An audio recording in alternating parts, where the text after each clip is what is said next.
आगाज़ कर लेते हैं गुज़िश्ता रोज़ के इंतखाब से। अहमद जवाद साहब, लाहौर में भी यही कुछ हालात थे जो हमने खानेवाल में देखे। इलेक्शन हुआ, आपके उम्मीदवार जो आपने लिए वो उम्मीदवार थे जो नून लीग के थे जनरल इंतखाब में, वो फिर भी हार गए, और जो आपके उम्मीदवार थे जो रनर अप रहे जनरल में, वो नून में जाके जीत गए। तो किस तरह असेस कर रहे हैं आप लोग अपने आप को?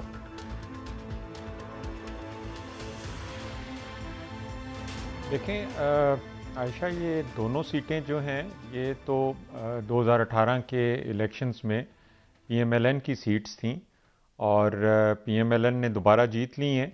तो एक लिहाज से तो इसमें कोई तब्दीली नहीं है। जो भी रिज़ल्ट था 2018 का वो एक लिहाज से रिपीट हो गया। हाँ, उसकी ये तफसीलात जो हैं ये थोड़ी सी इंटरेस्टिंग हैं कि जो उम्मीदवार आपस में स्विच हो गए।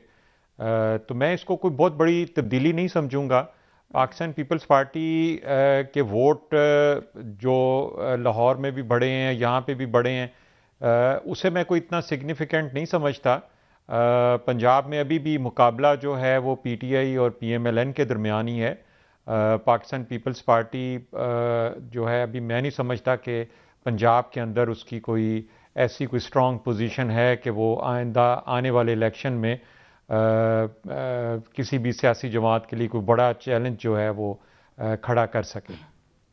अहमद जवाद साहब, पंजाब का अगर मजमूई तौर पर देखें, जो भी जितने इंतखाबात ज़िमनी हुए हैं, कौमी रहे या सूबाई रहे, पंजाब में होने वाले 29 में से 14 नून लीग ने जीते हैं, 10 पीटीआई ने। सवाल है कि हम माजी में हमेशा ये कहते और देखते रहे हैं कि हुकूमत जो होती है उसको एज रहता है।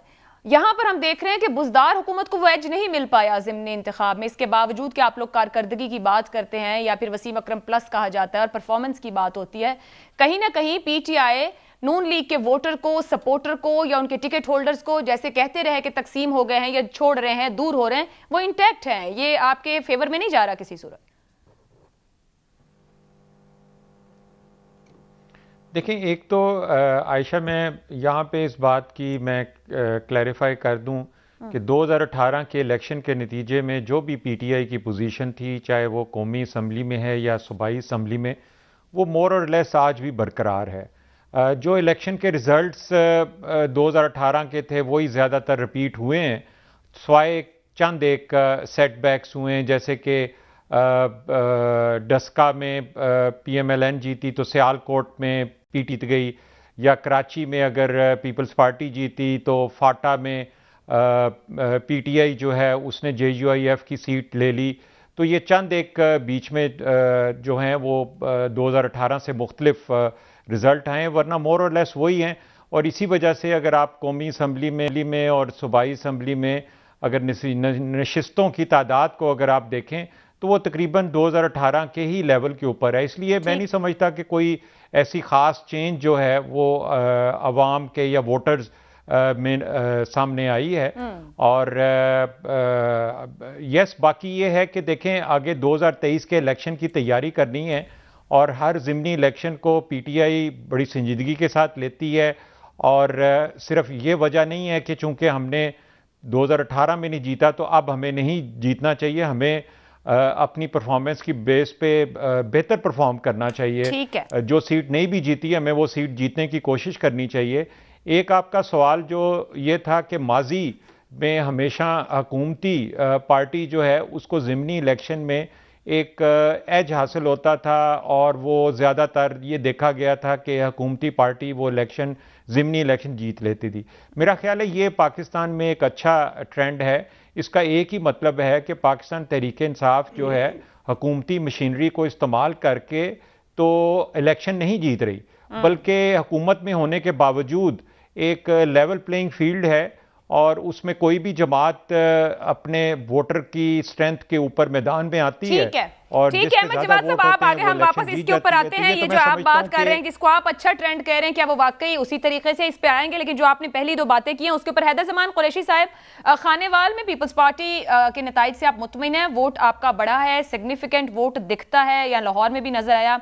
आप वहां मौजूद रहे, हुकूमत ये समझ रही है कि आप लोगों का वोट सिग्निफिकेंट नहीं है, डजंट मैटर। इन पंजाब वो समझ रहे हैं कि नून लीग और वो मैटर कर रहे हैं। यो से बिस्मिल्लाहिर्रहमानिर्रहीम। आयशा, बहुत शुक्रिया।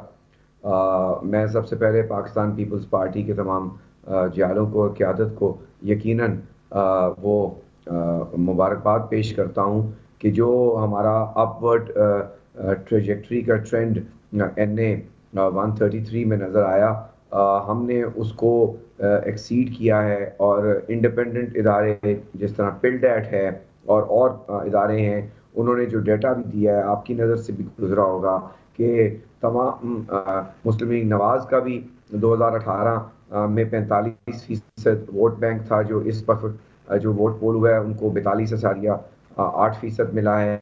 PTI को 41.9% था 2018 में ऑफ द पोल्ड वोट्स, और इस बारी 30.5% मिला है। पाकिस्तान पीपल्स पार्टी जो 5.7% पे थी, हम 13.5% हम ले पाए हैं और तकरीबन 7.8% हमारा वोट बढ़ा है, और TLP ने अपना वोट भी कुछ इंक्रीज किया है। और आयशा, मैं आपको ये बताना चाहता हूँ कि पिछले बारी से वोटर टर्नआउट कम था। पिछली बारी 60.5% था इस सीट पे वोटर टर्नआउट जनरल इलेक्शन में, इस बारी 48.5% है।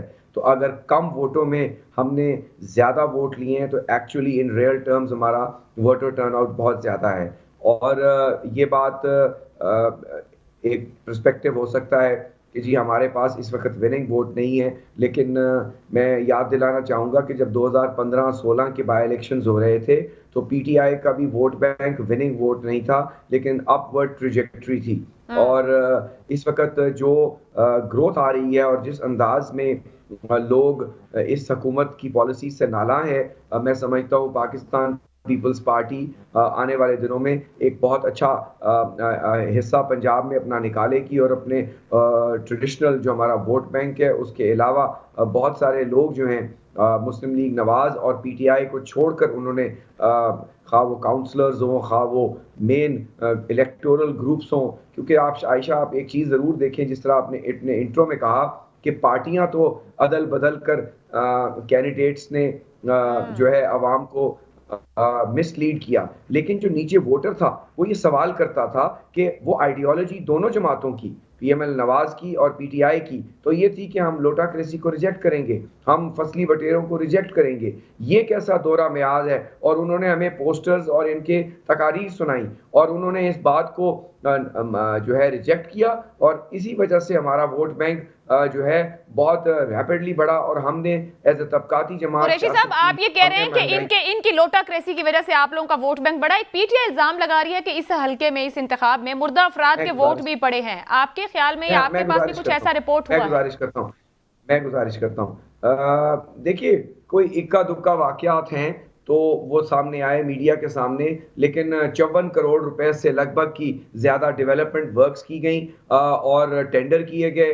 पाकिस्तान पीपल्स पार्टी ने इलेक्शन कमीशन को दरखास्त दी, उसमें से कुछ टेंडर रुके, लेकिन 20-22 करोड़ रुपए की गलियां, नालियां, सड़कें बनती रही और इलेक्शन कमीशन उसको रोकने में मुकम्मल तौर पर नाकाम रहा। आपके कैमरे, आपके मीडिया ने दिखाया कि बड़े बड़े बिल्ड बोर्ड्स इलेक्शन की जो है कोड ऑफ कंडक्ट, उसकी ब्लेटेंट वायलेशन हुकूमती तर्जमान, हुकूमती जमात की तरफ से होती रही और बेदरीग वसाइल का इस्तेमाल किया गया। मगर कुरैशी साहब, अहमद जवाद साहब तो कह रहे हैं कि ऐसा कुछ नहीं, एक अच्छी बात है कि सिटिंग गवर्नमेंट ऐसा कुछ नहीं कर रही और ट्रेंड्स अच्छे हैं फॉर फ्यूचर। इनके कहने से क्या होता है, 6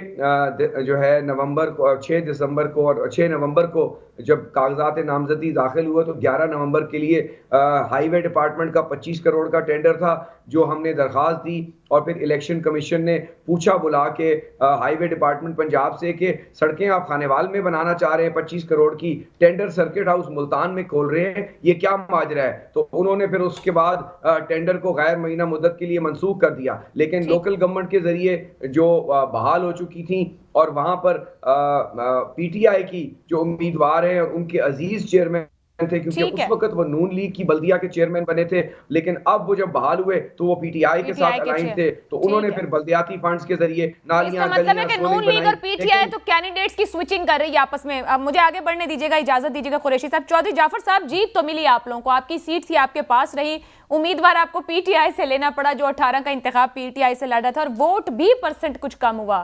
कोई परेशानी है या PTI की तरह आप लोग भी बहुत मुतमईन है?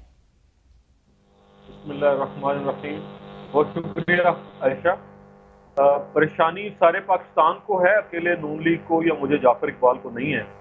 और उस परेशानी के ऊपर मोहर अभी मेरे बहुत ही प्यारे भाई अहमद जवाद साहब, जो बहुत नजरियाती कारकुन हैं पीटीआई के और बड़ी जुर्रत से नुमाइंदगी करते हैं, उन्होंने दो तीन फिक्रे ऐसे कहे। एक तो उन्होंने कहा कोई तब्दीली नहीं आई, सारा पाकिस्तान कह रहा है कोई तब्दीली नहीं आई।